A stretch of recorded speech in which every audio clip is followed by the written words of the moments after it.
এদিকে অনেক জল্পনা কল্পনা শত বাধা পেরিয়ে গতকাল দেশে ফিরেছেন প্রধান উপদেষ্টা ডক্টর মোহাম্মদ ইউনূস। তবে দেশে ফিরে আবারও মহা বিপদের মুখে তিনি। আর মাত্র 7 দিনের সময় আছে তিনার কাছে। এরই মধ্যে নির্বাচনের সঠিক তারিখ না ঘোষণা করলে সরকার পতনের এক দফা দাবি নিয়ে মাঠে নামার হুঁশিয়ারি বিএনপি থেকে। ইউনূসকে ছাড়া হবে না, এমন শাস্তি দেওয়া হবে যা বাংলাদেশের আগামী অনেক প্রজন্ম মনে রাখবে। জুন জুলাইয়ের মধ্যে শেখ হাসিনার দেশে ফেরার একটা পরিকল্পনা চলছে এবং সেই পরিকল্পনা চূড়ান্ত পর্যায়ে প্রায় এসে গেছে। আলোচনার জন্য বিএনপিকে রাষ্ট্রীয় অতিথি ভবন যমুনায় আমন্ত্রণ জানিয়েছেন অন্তর্বর্তী সরকারের প্রধান উপদেষ্টা অধ্যাপক ডক্টর মোহাম্মদ ইউনূস। বিএনপি কি তাহলে এক দফার আন্দোলনে গেল? জুলাই মাসে তীব্র আন্দোলন করবে এবং সেই আন্দোলনের ব্যাপারে তারা আর ছাড় দেবে না। তাদের একটাই কথা যে তারা কোনো যুক্তিসঙ্গত কারণই খুঁজে পাচ্ছেন না কেন ডিসেম্বরের মধ্যে নির্বাচন হবে না।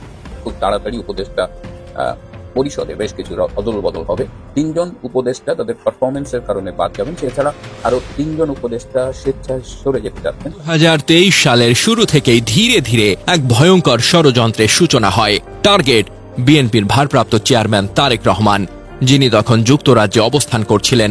পরিকল্পনাটি ছিল অত্যন্ত সুচিন্তিত, নিখুঁত এবং নির্মম। হত্যার সময় হিসেবে নির্ধারিত হয় শুক্রবারের জুমার নামাজের মুহূর্ত, যখন নিরাপত্তা কিছুটা শিথিল থাকে এবং জনসমাগমে হামলাকারীর জন্য। দর্শক এতক্ষণ দেখছিলেন আজকের দিনের সব থেকে গুরুত্বপূর্ণ কিছু সংবাদের শিরোনাম। আজকের বাংলা খবর 1 জুন 2025 বাংলাদেশ লেটেস্ট নিউজে আপনাকে স্বাগতম।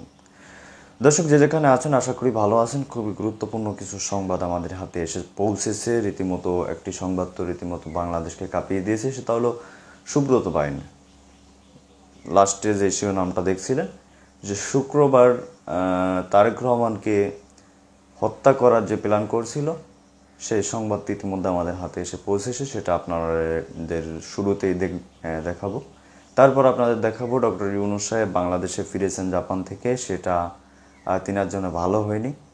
ডক্টর ইউনূসের পদত্যাগের দাবিতে যে কোনো সময় এবার মাঠে নামার ঘোষণা দিয়েছে বিএনপি। দর্শক কথা না বাড়িয়ে চলুন আমরা সুব্রত বাহিনীর সেই চাঞ্চল্যকর কিছু তথ্য জেনে আছে, যেটা তিনি রিমান্ডে ফাঁস করেছেন।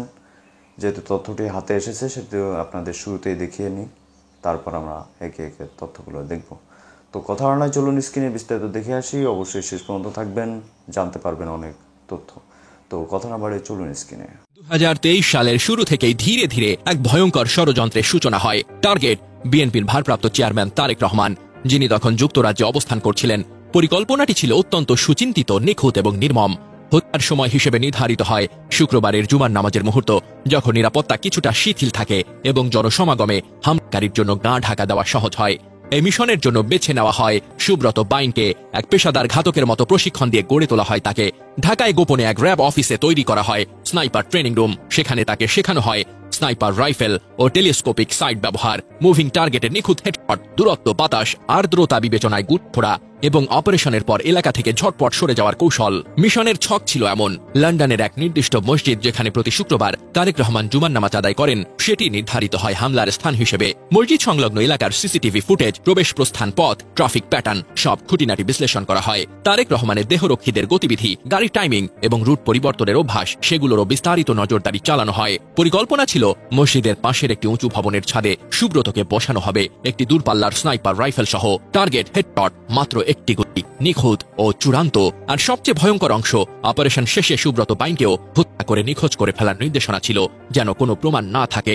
এদিকে গ্রেফতার সেই সুব্রত বাইন রিমান্ডে জানান, শুধু তারেক রহমানই নয়, এই সন্ত্রাসী চক্রের তালিকায় ছিল আরও একাধিক রাজনৈতিক ব্যক্তিত্ব। লক্ষ্যবস্তু ছিল বিএনপি, জামায়াত এবং নবগঠিত রাজনৈতিক দল এনসিপির বেশ কয়েকজন কেন্দ্রীয় নেতা। সরাসরি নাম উঠে এসেছে হাসনাত আব্দুল্লাহ ও সার্জিস আলমের মতো ব্যক্তিত্বদের। সুব্রত বাইনের দেওয়া তথ্য অনুযায়ী এই মিশনের পেছনে ক্ষমতাসীন দলের কিছু নিষিদ্ধ ঘোষিত উচ্চ পর্যায়ের নেতাদের সম্পৃক্ততা ছিল। তিনি দাবি করেন, এসব হত্যাকাণ্ডের মাধ্যমে রাজনৈতিক বিভ্রান্তি সৃষ্টি করে আওয়ামী লীগকে ক্ষমতায় রাখার পরিকল্পনা করা হচ্ছিল। ঘটনার পরিকল্পনা যেভাবে শুরু হয়, রয়ের দেওয়া প্রশিক্ষণ শেষে 2023 সালের ফেব্রুয়ারির এক রহস্যময় রাতে কলকাতার প্রেসিডেন্সি কারাগার থেকে কোনো রকম প্রচার বা মিডিয়া নজর ছাড়াই এসটিএফ সদস্যরা সুব্রত বাইনকে নিয়ে বের হয়। এই পুরো কার্যক্রম ছিল নো মিডিয়া নো ট্র্যাক ধরনের। এরপর তাকে একেবারে গোপনীয়ভাবে সিলেটের জৈন্তাপুর সীমান্তে নিয়ে যাওয়া হয়। সেখানে অপেক্ষা করছিলেন র্যাবের শীর্ষ কর্মকর্তারা। সীমান্তের ওপারে তাকে হস্তান্তর করা হয় বাংলাদেশি বাহিনীর কাছে। কিন্তু সুব্রত তখনও জানত না এক ভয়ঙ্কর নতুন খেলার মধ্যে তাকে ঢুকিয়ে দেওয়া হচ্ছে। ঢাকায় ফেরার পর তাকে সরাসরি নেওয়া হয় র্যাব সদর দপ্তরে। সেখানে উপস্থিত ছিলেন তৎকালীন স্বরাষ্ট্রমন্ত্রী আসাদুজ্জামান খান কামাল, র্যাবের কুখ্যাত সাবেক কর্মকর্তা জিয়াউল হাসান এবং কাউন্টার টেররিজম ইউনিটের তৎকালীন প্রধান মনিরুল ইসলাম। সেখানে তাকে জানানো হয়, তোমার পরবর্তী মিশন লন্ডনে, টার্গেট তারেক রহমান। তাকে আশ্বাস দেওয়া হয় যদি এই মিশন সফল হয় তবে আলী মোহাম্মদ নামে ভারতীয় পাসপোর্টে পরিবার সহ তাকে স্থায়ীভাবে পাঠিয়ে দেওয়া হবে কানাডায়। বলা হয় এই অপারেশনের অনুমোদন এসেছে সরকারের সর্বোচ্চ পর্যায় থেকে। এরপর ঢাকার একটি সরকারি অফিসের ভেতর তৈরি করা হয় একটি গোপন প্রশিক্ষণ কেন্দ্র। সেখানে আবার গড়ে তোলা হয় এক পেশাদার স্নাইপার। সুব্রতকে ধাপে ধাপে প্রশিক্ষণ দেওয়া হয় স্নাইপার রাইফেলের নিখুঁত ব্যবহার, চলমান টার্গেটে চালানো, বাতাসের গতি ও দূরত্ব মাপা এবং হত্যাকাণ্ড ঘটনার পর নিরাপদে সরে পড়ার কৌশল। এ সময় র্যাব সদস্যরা নিয়মিতভাবে তার মেয়ে বিতুর সাথে ভিডিও কলে কথা বলার ব্যবস্থা করে যাতে সে মানসিকভাবে নিয়ন্ত্রণে থাকে। একসময় র্যাব সদস্যরা স্পষ্ট করে বলেন, তুমি এখন আর মানুষ নও, তুমি আমাদের জাতীয় অস্ত্র, রাষ্ট্রের হাত তুমি। 2023 সালের ডিসেম্বরের এক গভীর রাতে তাকে নিয়ে যাওয়া হয় র্যাবের বিশেষ এক ঘরে। সেখানে প্রবেশ করেন স্বরাষ্ট্রমন্ত্রী আসাদুজ্জামান খান কামাল, জিয়াউল আহসান, মনিরুল ইসলাম এবং ভারতের গোয়েন্দা সংস্থা রয়ের একজন সিনিয়র কর্মকর্তা, যার পরিচয় গোপন রাখা হয়। তারা চূড়ান্তভাবে জানিয়ে দেন টার্গেট হল যুক্তরাজ্যে অবস্থানরত বিএনপি নেতা তারেক রহমান। পরিকল্পনা অনুযায়ী তারা সুব্রতকে পাকিস্তানি পাসপোর্টে লন্ডন পাঠানোর কথা বলে এবং লন্ডনে মিশনটি সম্পন্ন করার জন্য যা যা সহায়তা লাগবে তা কূটনৈতিক চ্যানেলে প্রদান করা হবে বলে সুব্রতকে নিশ্চিত করে। কাজ হবার পর সুব্রত ও তার পরিবারকে ভারতীয় পাসপোর্টে কানাডায় পাঠানোর ব্যবস্থা করা হবে। এ বিষয়টি পুনর্ব্যক্ত করা হয়। তারা এটাও জানায় এই কাজের ব্যাপারে সরকারের সর্বোচ্চ পর্যায়ের আগ্রহ আছে এবং সর্বোচ্চ মহলের গ্রিন সিগন্যাল পেলেই পাঠানো হবে এবং তার বেশভূষায় যেন পাকিস্তানি বলে মনে হয় এ ব্যাপারেও গুরুত্ব দেওয়া হয়। কিন্তু 2024-এর 5ই আগস্ট ছাত্র জনতার বিপ্লবে হাসিনা সরকারের পতন ও হাসিনার পালানোর পর জিয়াউল হাসানের নির্দেশে সুব্রতকে তার মেয়ে বিথির কাছে বুঝিয়ে দেওয়া হয় এবং পরবর্তী আদেশের অপেক্ষার কথা জানানো হয়। এরপর থেকেই সুব্রত বাইন প্রকাশ্যে আসা শুরু করে। পুনরায় যোগাযোগ স্থাপন করে রয়ের সাথে।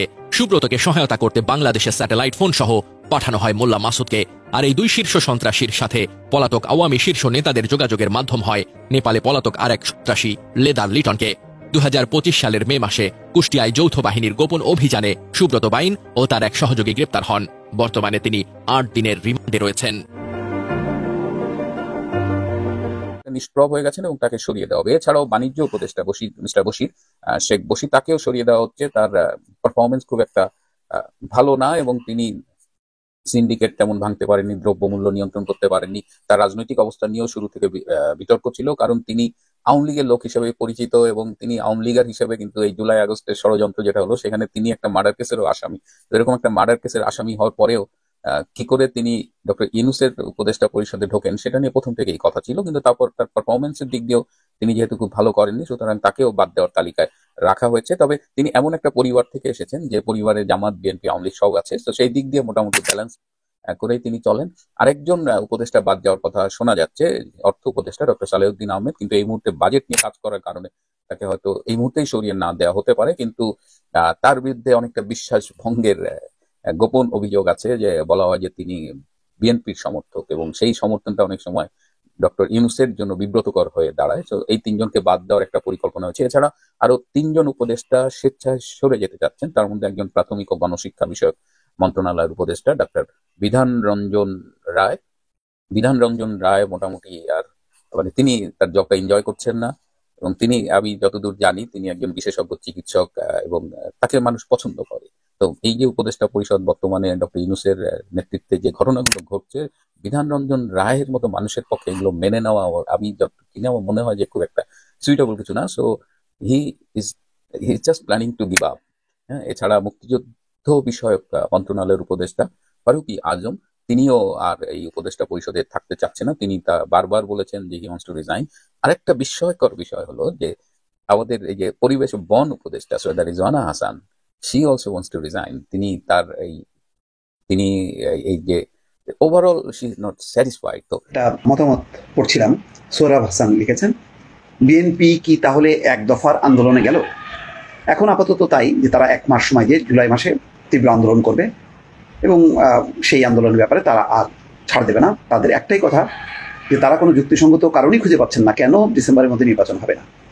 সংস্কারের বিষয়টা বারবার বলা হচ্ছে যে রাজনৈতিক দলগুলো মৌলিক কিছু বিষয় একমত হলে সেটাই ফাইনাল, আর বাকিগুলো হলো জনগণের ভোটে নির্বাচিত সরকার তার মতন করে করবে, পার্লামেন্টের বিষয়গুলো নির্বাচিত দলগুলো উত্থাপন করবে। এখন এই কারণে যখন নাকি কয়েকটা ঘটনা সাম্প্রতিক যে এই সব কারণে ব্যবধানটা বাড়লো, ইশরাক হোসেনের শপথ গ্রহণকে কেন্দ্র করে, যেটা খুব সিম্পল ছিল যে আদালত রায় দিয়েছে, নির্বাচন কমিশন গেজেট প্রকাশ করেছে, নিয়ম অনুযায়ী স্থানীয় সরকার বিভাগ বা স্থানীয় সরকার মন্ত্রণালয় শপথ নেবে এবং তিনি দায়িত্ব পালন করবেন বা ওই মেয়রের আসনে পড়বেন। এইটাও বাধা দেওয়া হয়েছে তীব্রভাবে এবং আইনের শেষ ধাপ পর্যন্ত লড়াই করেছে মন্ত্রণালয় করা মানে হচ্ছে অন্তর্বর্তী সরকার লড়াই করেছে। তো এখানে একটা বিরাট ধাক্কা, 9-10 দিন অচল অবস্থা, এখনো পর্যন্ত অচল অবস্থা। সিটি কর্পোরেশনের সমস্ত কর্মকর্তা কর্মচারীও এই আন্দোলনে নেমে এসেছে। গেল এটা। বিএনপি দাবি করেছে 3 উপদেষ্টার পদত্যাগ করতে হবে, রাজনীতি সংশ্লিষ্ট 2 জন এবং নিরাপত্তা সংশ্লিষ্ট 1 জন, খলিল রহমান, তারপরে মাহফুজ আলম এবং আসিফ মাহমুদ সজীব ভুইয়া। এই দাবিও পূরণ হয়নি। বিএনপি বলেছে ডিসেম্বরের মধ্যে নির্বাচন, সেই নির্বাচনের ব্যাপারেও মানে কোনো আশ্বাস দেয়নি। বরং যেটা হয়েছে টোকিওতে যে তিনি বলেছেন শুধু একটা দল নির্বাচন চাই ডিসেম্বরে, সবগুলো না। বিএনপি বলছে যে একটা না, 40-50টা বা 60টা দল নির্বাচন চায়। তো এখানেই হয়ে গেল একদম পরস্পর। এই অবস্থার মধ্য দিয়ে যে 2 তারিখের একটা সভা ডেকেছে, হয়তো জাপানে বসেই ডক্টর মোহাম্মদ ইউনূস বুঝতে পেরেছেন যে যেখানে বেগম খালেদা জিয়া বলেছেন যে গণতন্ত্রকে পদে পদে বাধা দেওয়া হচ্ছে এবং গণতন্ত্র পুনঃপ্রতিষ্ঠা হয়নি, তাহলে কোন অবস্থার মধ্যে আছে দেশ? গণতন্ত্রবিহীন অবস্থার মধ্যে আছে এবং বাধাও দেওয়া হচ্ছে। বাধা মানে নির্বাচনের কথাটা উল্লেখ না করলেও নির্বাচনের তারিখ ঘোষণাটা হচ্ছে একটা মানে একটা পথে যাওয়া, সুনির্দিষ্ট তারিখ, সেখানে বলা হচ্ছে পদে পদে বাধা দেওয়া হচ্ছে। তো মনোভাবটা পরিষ্কার যে বিএনপির একদম হাইকমান্ডও এখন রীতিমতো বিরক্ত, নেতারা প্রতিদিন বক্তব্য রাখছেন। তো এই অবস্থা তিনি জাপানে থেকেই হয়তো অনুভব করেছেন বলে 2 তারিখে ডেকেছেন। ইতিমধ্যে যে এই রাজনৈতিক অঙ্গনে যেহেতু কোনো এখন নির্বাচিত সরকার নেই, ডক্টর মোহাম্মদ ইউনূস অন্তর্বর্তী সরকার, বিভিন্ন শক্তিশালী মহলগুলো নানাভাবে চাপ দিচ্ছে। এনসিপি একটা শক্তি, আরও অনেকগুলো শক্তি ইতিমধ্যে আবির্ভূত হয়েছে, যারা বলছে ডক্টর ইউনূস 5 বছর থাকুক, সংস্কার পুরোটা হবে, বিচার পুরোটা শেষ হবে। তো এইসব কারণে বিএনপির মধ্যেও মনে হচ্ছে যে 5 বছর ডক্টর মোহাম্মদ ইউনূসকে রাখতে চায় কেউ কেউ, অথবা কোনো কোনো মহল, কোনো কোনো রাজনৈতিক শক্তি। এসব কারণে বিএনপির মধ্যে একদম আস্থার ঘাটতি হয়েছে চরমভাবে এবং এই কারণে তারা জোরালো হয়েছে এবং তারাও বলছে যে তারা মানে এখন তারা এই দাবিতে আন্দোলন করবে। ইতিমধ্যে একটা শোডাউন হয়েছে, 10 থেকে 15 লাখ লোক নয়াপল্টনে হাজির ছিল। যদিও এই ওয়ার্কিং ডেতে না করে শুক্রবার বা শনিবার কেন করলো না, এটা আমিও বোধগম্য না। কেন সরারদি উদ্যান বাদ দিয়ে নয়াপল্টনটা বেছে নিল, কেন মানিক মিয়া এভিনিউ না, এটা আমার প্রশ্ন আছে। এগুলো হলো সমালোচনার জায়গা, কিন্তু যেই দাবিটা তারা করছে যে তারা ডিসেম্বরের মধ্যে নির্বাচন চাই, সেই দাবিটা অযৌক্তিক কীভাবে বলা যাবে? বাম গণতান্ত্রিক জোট কি ক্ষমতায় আসবে? সিপিবি বা বাসদ তা তো আসবে না, তারা নিজেরাও জানে। কিন্তু তারা বলছে যে না, অন্তর্বর্তী সরকার ন্যূনতম কিছু কাজ করবে। এটা হলো একটা বিশেষ ব্যবস্থায় সরকারটা চলছে, এটা সাংবিধানিক শাসনতান্ত্রিক গণতান্ত্রিক নর্মাল যে সরকার, সেই সরকারটা। ফলে সে জরুরি কিছু কাজ করে একটা নির্বাচিত সরকারের হাতে দেবে, যাতে সাংবিধানিক ধারাবাহিকতাটা থাকে। এখন বড় গ্যাপ থাকলে সেই গ্যাপের মধ্যে অনেক রকম আবর্জনা ঢুকবে, তারা নানা রকম ফন্দি ফিকির করতে চাইবে, ইউনিট সরকারের উপর চাপ তৈরি করে তারা তাদের রাজনৈতিক ফায়দা তুলবে। তো সেটা দেশ একটা বিপজ্জনক অবস্থার মধ্যে থাকবে, যেখানে ভারত মানে তাক করে আছে যে কোথায় একটা মানে ফাঁক পাবে সেখানে ঢোকার জন্য। তার সঙ্গে সঙ্গে আছে সেখানে আওয়ামী লীগও ওত পেতে বসে আছে। তো এই অবস্থায় একটা নিয়মতান্ত্রিক নিয়ম মাফিক সরকার যদি না আসে, তাহলে দেশ একটা আরেকটা বিপদের মধ্যে পড়ে যেতে পারে যে কোনো মুহূর্তে। সুতরাং একটা গণতান্ত্রিক ব্যবস্থায় ফিরতে গেলে নির্বাচনের কোনো বিকল্প নেই, এই কথাটা বিএনপি বারবার বলার চেষ্টা করছে। আর ডক্টর মোহাম্মদ ইউনূস বারবার সেই সংস্কার এনসিপি যেভাবে কথা বলছেন, মোটামুটি তার কণ্ঠেও সেই প্রতিধ্বনি হচ্ছে। কিন্তু কবে সংস্কার শেষ হবে, কবে বিচার শেষ হবে, তার কোনো ঠিক নেই। এবং ডক্টর মোহাম্মদ ইউনূস কিন্তু সেদিনও বলেছেন যে তিনি খুবই বিরক্ত যে সংস্কার কাজে করছে না। তো বাস্তবিকই তাই, যে মোটা দাগে তো আপনি মেয়াদ 4 বছর করবেন, ক্ষমতার ভারসাম্য নামে রাষ্ট্রপতিকে ক্ষমতা দেবেন, এই জায়গাগুলো তো ছাড় দেবে না। যারা ক্ষমতায় থাকবে তারা পার্লামেন্টারি সিস্টেমে তারা চাইবে যে প্রধানমন্ত্রী যিনি তিনি সরকার প্রধান হবে এবং তার কাছে ক্ষমতা কেন্দ্রীভূত থাকবে। এখন আলাপ আলোচনা করে যতটুকু ভারসাম্য আনা যায়, সেই কারণে বিএনপির 31 দফা আছে, যেখানে রাষ্ট্রপতিকে আর ক্ষমতায়িত করা, দ্বিকক্ষের পার্লামেন্ট করা, এই কথাগুলো কিন্তু বলা আছে। তো বিএনপির ওই সংস্কারগুলোকে ধরেও যদি কিছু প্রস্তাব নিয়ে যদি একটা ঐক্যমত্য তৈরি করা যায়, তাহলে বিএনপির উপর চাপ থাকবে। আর পরবর্তীতে নির্বাচিত হওয়ার পর রাজনৈতিক দলগুলোর একটা পেশার গুরুত্ব। দর্শক দেখলেন খুব গুরুত্বপূর্ণ প্রতিবেদন। এতক্ষণ আমাদের সাথে থাকার জন্য সবাইকে ধন্যবাদ জানাচ্ছি। দর্শক, এই সুব্রত বাইন যাকে রয় ধরছিল খপ্পরে, বিভিন্ন ধরনের চাঞ্চল্যকর তথ্য পেয়েছেন যে সুব্রত বাইন যদি তারেক রহমান বা অন্য কোনো নেতাদের হত্যা করতো বা রয়ের প্ল্যান মাফিক কাজ করতো, তাহলে কিন্তু তাকেও পাওয়া যেত না, তাকেও কিন্তু মেরে ফেলা হতো। সেই তথ্যগুলো রীতিমতো এবার রিমান্ডে ফাঁস হয়েছে। দর্শক, এখন এই বিষয়ে আপনাদের মতামতকে অবশ্যই জানাবেন। আর হ্যাঁ, পরবর্তী আপডেট যারা দেখতে চান অবশ্যই চ্যানেলটি সাবস্ক্রাইব করে পাশে রাখা বেল আইকনটি বাজিয়ে রাখবেন। ধন্যবাদ এতক্ষণ আমাদের সাথে থাকার জন্য। ভালো থাকুন, সুস্থ থাকুন। দেখা হবে অন্য কোনো ভিডিওতে। আজকের বাংলা খবর একজন বাংলাদেশ লেটেস্ট নিউজের পক্ষ থেকে আবারও ধন্যবাদ জানাচ্ছি এতক্ষণ সাথে থাকার জন্য। ধন্যবাদ বাংলা নিউজের সাথে থাকার জন্য।